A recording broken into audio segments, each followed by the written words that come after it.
Então, gente, vamos lá. Agora a gente vai lá para o capítulo 3. Nós vamos entrar agora em geometria, tá? Vamos sair um pouco das equações do segundo grau e vamos entrar na geometria, nos estudos da geometria. Um assunto que vocês já viram lá desde o quinto ano, né? Que já vê lá bem basiquinho. Depois vocês veem no sexto, um pouquinho no sétimo, no oitavo, né? Que foi ano passado. E agora, continuando a geometria, né? Um pouquinho mais, vamos dizer assim, um pouquinho mais trabalhoso, né? Continuação, tá? Aí nós temos aqui aquecendo, depois vocês dão uma lidinha pensando nisso. E aqui, mãos à obra. Eu resolvi explicar aqui no livro mesmo, porque tá bem explicadinho, tá? Tá bem simples, fácil de entender, tá? Aquela parte que fica mais complicado, aí eu passo no caderno, já vou explicando lá que é o resuminho, tá? Mãos à obra. Vamos inicialmente recordar alguns conceitos importantes relativos à circunferência, que envolvem ângulos, arcos e as relações entre eles. Então, a gente vai ver aqui as relações que existem entre os ângulos e os arcos de uma circunferência, tá? O que a gente tem que conhecer primeiro? Ângulo central. Chamamos de ângulo central a todo o ângulo que tem vértice no centro da circunferência. Observe na figura o ângulo central AOC. Lembrando lá, AOC, o O tem aqui um circunflexo, né? Sinalzinho, que significa onde está o ângulo, tá? Então, nós temos aqui, ó, a circunferência, e aqui nós temos lá o ângulo AOC, tá? Então, AOC, aqui eu vou colocar aqui um ângulo X, poderia ser ângulo Y, ângulo M, então aqui é só para indicar que aqui tem um valor X, tá? Aqui nós temos os lados desse ângulo, que é os lados OA, OA e os ângulos OC, tá? Vértice, vértice O, né, que coincide aqui com o centro da circunferência, e o ângulo X, tem um chapeuzinho que significa o ângulo. Então, AOC, não posso dizer que é OCA, tá? Porque eu sempre, a letrinha do meio, aqui, é aqui onde está o ângulo, determinado ângulo, tá? Então, nós temos aqui o ângulo central. O ângulo central, ele tem um vértice no centro da circunferência. Então, o pontinho aqui, ó, é o centro da circunferência e eu tenho um ângulo aqui bem no ângulo, bem no vértice, tá? A gente fala vértice, está no centro da circunferência, ok? Então, aqui nós temos o ângulo central, porque está no centro da circunferência, o vértice, tá? E aqui nós temos, que a gente chama-se de arco, tá? O arco, é que tá bem diferente, ó, tá vendo? É o arco da circunferência. Ângulo inscrito. Um ângulo central, AOC, corresponde sempre a um ângulo inscrito, ABC, com o vértice B pertencente à circunferência. Então, deixa eu virar aqui, ó. Vou mostrar para vocês. Deixa eu colocar um negocinho aqui para prender.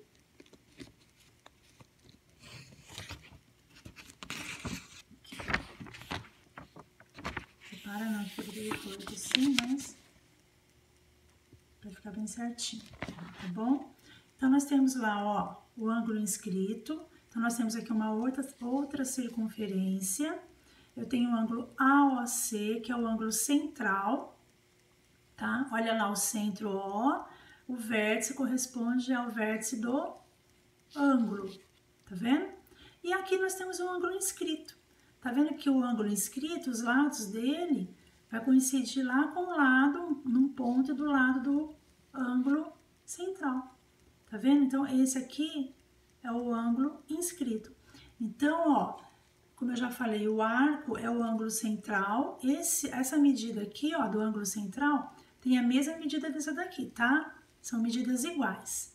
Então, eu coloquei assim, ó. Depois vocês podem até copiar no livro aí para facilitar na hora dos exercícios, tá? O AI a gente chama de ângulo inscrito, Eu sempre coloco assim porque eu acho que é mais fácil. Ângulo inscrito, ângulo central, tá? Então, eu pus aqui assim, ó, AOC, deixa eu mudar aqui um pouquinho, AOC, ó, AOC é o ângulo central, ó, ângulo central. E o ABC, olha o B no meio, significa onde está o ângulo inscrito, tá? A medida do ângulo inscrito, então, a medida do ângulo inscrito numa circunferência será sempre igual à metade da medida do ângulo central correspondente. Então, nós temos aqui a formulinha, né? A medida do ângulo ABC, que é o ângulo inscrito, é igual à medida do ângulo central dividido por 2. Então, quer dizer que o ângulo inscrito, eu coloquei as formulinhas mais simplesinhas aqui, ó. O ângulo inscrito, então, vai ser o ângulo central dividido por 2.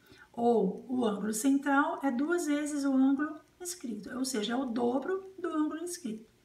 Tá? Então, vamos supor, se aqui é 50 o ângulo central, né? Quanto que vai ser um inscrito? A metade, né? Seria 25. Se o ângulo central, se o ângulo inscrito for, vamos supor, 30, inscrito é 30, quanto que vai ser aqui? 60, né? Que é metade, aqui é o dobro desse daqui, tá bom? Observe a seguir, ó, isso aqui é importante, tá, gente? Observe a seguir alguns exemplos da relação entre ângulo inscrito e o correspondente ângulo central. Lembrando que o ângulo inscrito é quando o ângulo está dentro da circunferência, tá bom? Aí nós temos 3 exemplos aqui, né, que eu acabei de falar, que é o dobro e a metade. Nós temos lá o ângulo central, ó, o ângulo central 220, tá vendo? O vértice desse ângulo AOC, ele pega no centro da circunferência. Então, nós temos aqui 220 é o ângulo central, o ângulo inscrito é a metade dele, então 110. Olha um outro exemplo, ângulo central, ó, o ângulo AOC, ele tem o vértice desse ângulo bem no centro da circunferência, então ele é o ângulo central, 104. O inscrito é metade, 52. E o outro exemplo aqui, olha lá, o ângulo inscrito, tá vendo? Ele pega aqui os lados do ângulo ABC, ele coincide com os lados aqui, ó, num ponto do lado do ângulo central, AOC. Esse aqui é o ângulo central, que mede 58, tá? E aqui é o ângulo inscrito, que é a metade dele, tá bom? Uma consequência bastante importante da relação entre as medidas dos ângulos inscrito e central é que se verifica quando este é 180. Note que qualquer que seja o ponto P pertencente à circunferência, o ângulo APB será 90 graus. E, portanto, o triângulo APB será retângulo. Então, o que significa? O que está falando aqui? Que numa circunferência, uma semicircunferência, ou seja, meia circunferência, eu tiver um ponto na extremidade, em qualquer lugar da extremidade dessa semicircunferência, né? E formando aqui as retas, né, que coincide, ou seja, um outro ângulo, tá? Ele sempre vai formar um triângulo retângulo. O que é triângulo retângulo? Um triângulo que possui um ângulo de 90 graus, tá? Então, sempre a soma desse triângulo retângulo sempre vai somar 180 graus. Então, esse ângulo aqui 90, mais o ângulo B, mais o ângulo A, vai dar 180. Né? Logicamente que vai ter as medidas aqui, duas delas e uma para você descobrir, tá bom? Então, em consequência, pode também ser enunciado da seguinte forma: todo triângulo inscrito, ou seja, todo triângulo dentro de uma semicircunferência é retângulo. Então, se eu tenho meia circunferência, sempre vai ser formado, através desse ponto que está na extremidade, um triângulo retângulo. Tá certo? Então, é isso que vocês precisam saber. Agora, a gente vai para os exercícios.